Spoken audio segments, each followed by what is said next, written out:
हां नाही नाही प्रश्न तर ऑन आहे ना फ्रेममध्ये येत नाही काय सर. अखेर शिष्टाईला यश आलेलं आहे. गोपाळ शेट्टी यांनी माघार घेतलेली आहे. काय बघा, गोपाळ शेट्टी हे भारतीय जनता पक्षाचे सच्चे कार्यकर्ते आहेत. मला पहिल्या दिवशीपासनं मनातनंही खात्री होती की गोपालभाई निश्चितपणे त्या ठिकाणी पक्षाकरता त्याग करतील. त्यांचा एक स्वभाव आहे, एखादी गोष्ट जर मनाला पटली नाही तर थेट ते सांगतात.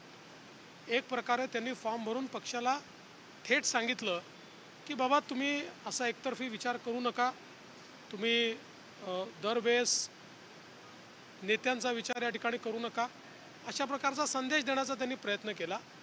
पण त्यांनी त्यानंतर आमच्याशी ज्या काही बैठका झाल्या त्या त्यांच्या मनातली भूमिका त्यांनी मांडली आणि शेवटी सांगितलं की मी पक्षाच्या विरोधात जाणार नाही आणि त्यांनी फॉर्म परत घेतलेला आहे.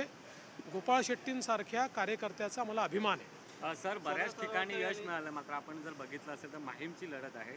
सदा सरवणकर त्यांच्या निर्णयावर ठाम आहेत आणि माघार घेतलेली नाही. मला असं वाटतं की माननीय मुख्यमंत्री महोदयांनी खूप प्रयत्न केले की अशा प्रकारची लढत त्या ठिकाणी होऊ नये, पण शेवटी त्याचा निर्णय काही होऊ शकलेला नाही आणि आता सदा सरवणकर देखील लढत आहेत आणि अमित ठाकरे देखील लढत आहेत. मला असं वाटतं की या संदर्भात आता मुख्यमंत्री महोदय आम्ही सगळे बसून अजून काही करता येण्यासारखा आहे का प्रयत्न करू. सर प्रश्न असा आहे प्रश्न असा आहे असं आहे की मुख्यमंत्र्यांनी आणि आम्ही सगळ्यांनी बसून वेगवेगळ्या कॅन्डिडेटसमोर वेगवेगळ्या पक्षांचे जे बंडखोर होते त्यांच्याशी चर्चा केली आणि चर्चेअंती त्यातल्या 90-95% लोकांनी आपले फॉर्म्स परत घेतलेले आहेत. 2-3% लोक अजूनही राहिलेले आहेत. त्या संदर्भात आम्ही महायुती म्हणून निर्णय करू आणि कुठल्याही पक्षाचा उमेदवार असला तरी तीनही पक्ष महायुतीच्याच मागे उभे राहतील. सर, माहीमच्याच अनुषंगाने एक प्रश्न आहे. भाजपनं अमित ठाकरेंना पाठिंबा देऊ केला, स्पष्टपणे तुम्ही भूमिका मांडली. दुसऱ्या बाजूला शिवसेनेचे उमेदवार रिंगणात आहेत. महायुतीचे उमेदवार म्हणून नेमका प्रचार, म्हणूनच मी सांगितलं, बघा भारतीय जनता पक्षाची मानसिकता काय हे मी त्या ठिकाणी सांगितलेलं आहे.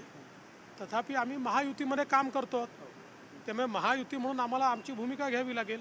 म्हणूनच या संदर्भात मुख्यमंत्री त्यांना विश्वासात घेऊनच आमची भूमिका ठरेल. असं दुसऱ्या बाजूला अजून एक अपडेट आहे. आज जरांगे पाटलांनी त्यांचा निर्णय जाहीर केला आहे. कुठल्याही मतदारसंघामध्ये उमेदवार देणार नाही असं त्यांनी स्पष्ट केलं. काल खऱ्या अर्थानं काही जागांची यादी आली, मात्र आज तो निर्णय त्यांनी बदलला आहे. याचा नेमका कसा परिणाम होऊ शकतो? असं आहे की लोकशाहीमध्ये लढायचंही हा स्वतःचा निर्णय असतो आणि नाही लढणे हाही निर्णय घेण्याचा अधिकार आहे. त्यांनी स्वतः पहिले लढण्याचा निर्णय घेतला होता. त्यांनी मुस्लिम नेत्यांशी चर्चा केली, वेगवेगळ्या नेत्यांशी चर्चा केली, त्यांनी जागा घोषित केल्या, तो त्यांचा अधिकार होता. त्यांनी आज घोषित केलं की नाही आम्हाला लढायचंच नाही आहे, तोही त्यांचा अधिकार आहे. त्यामुळे याच्या संदर्भात यापेक्षा जास्त मला काही बोलायचं नाही आहे. उद्या जर त्यांनी काही राजकीय भूमिका घेतली तर मग त्या संदर्भात माझं मत काय आहे हे मी मांडीन. आज मी एवढंच तुर्तच म्हणेन की शेवटी तो त्यांचा लोकशाहीतला अधिकार आहे, त्यांनी वापरला. सर, रश्मी शुक्ला यांची बदली करण्याचा निर्णय केंद्रीय निवडणूक आयोगाच्या वतीने घेण्यात आला. खूप आरोप देखील या संदर्भात. असं आहे की केंद्रीय निवडणूक आयोगाने एखादा निर्णय घेतल्यानंतर त्याच्यावर फार काही कमेंट करावं असं मला वाटत नाही. पण माझी अपेक्षा आहे की आता काँग्रेसला, उबाठाला किंवा शरद पवारांच्या पक्षाला हा निर्णय चांगला वाटतो आहे.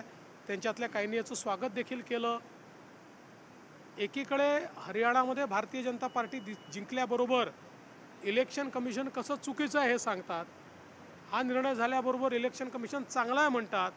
उद्या पुन्हा एकदा महायुतीचं सरकार आल्यानंतर इलेक्शन कमिशनच्या डोक्यावर खापर फोडू नका, एवढीच माझी त्यांच्याकडनं अपेक्षा. शेवटचा प्रश्न, कोल्हापूरमध्ये काँग्रेसच्या संदर्भात काँग्रेसमध्ये वाद झाला आहे. शाहू छत्रपती आणि बंटी पाटील यांच्यामध्ये वाद झाला आहे आणि खऱ्या अर्थानं त्यांच्या सून छत्रपतींच्या सुनेने या ठिकाणी अर्ज दाखल केला म्हणून बंटी पाटील त्यांच्यावर संतापलेत आणि खूप शिवीगाळणे अशा प्रकार त्या ठिकाणी. खरं म्हणजे सगळा प्रकार आश्चर्यकारकच आहे. तिथे जे काही घडामोडी झालेल्या आहेत, पण या सगळ्या घडामोडीत एक गोष्ट लक्षात आली की या ठिकाणी उत्तर कोल्हापूरमधनं काँग्रेस मात्र गायब झालेली आहे हे निश्चितपणे पाहायला मिळतं. थँक्यू.